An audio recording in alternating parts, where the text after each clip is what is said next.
ఇలా అవుతుందని అయితే అస్సలు అనుకోలేదు. మేమైతే అమరావతి వెళ్దామని స్టార్ట్ అయిపోయాము. కొత్తగా కట్టిన చినకాకాని టు గొల్లపూడి హైవే మీద నుంచి అయితే వెళ్దాం అనుకుని వెళ్ళాము. తీరా అక్కడికెళ్ళి చూస్తే సగంలో రోడ్డు గండి కొట్టేశారు. మొన్న వచ్చిన వర్షాలకంట. మేము ఆల్మోస్ట్ 10 కిలోమీటర్స్ వరకైతే వెళ్ళిపోయాము. మళ్ళీ రిటర్న్ వచ్చి వెళ్ళవలసి వచ్చింది. మేమైతే అమరావతి వెళ్ళిపోయాము.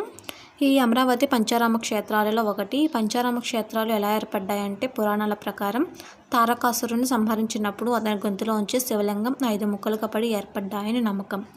ఇక మేమైతే బయట పూజకు కావాల్సిన సామానం కొనుక్కొని పూజ అయితే చేసుకొని టికెట్స్ అయితే తీసుకున్నాము. మేమైతే రుద్రాభిషేకం టికెట్ అయితే తీసుకున్నాం 300 రూపీస్ది. అభిషేకం చేసుకొని మేమైతే లైన్లో నిలబడ్డాము. క్రౌడ్ అయితే ఇవాళ చాలా అంటే చాలా ఎక్కువగా ఉంది. ఇక్కడ 50 రూపీస్, 100 రూపీస్, 300 రూపీస్ టికెట్స్ అయితే ఉన్నాయి. ఇక మా దర్శనం అయితే చాలా బాగా అయింది. మేమైతే శివుని చాలా దగ్గరగా చూసాము. ఇక మా దర్శనం కంప్లీట్ చేసుకొని అయితే మేమైతే బయటకు వచ్చేసి మేమైతే రిటర్న్ అయిపోయాము. ఇంకా థ్యాంక్స్ ఫర్ వాచింగ్.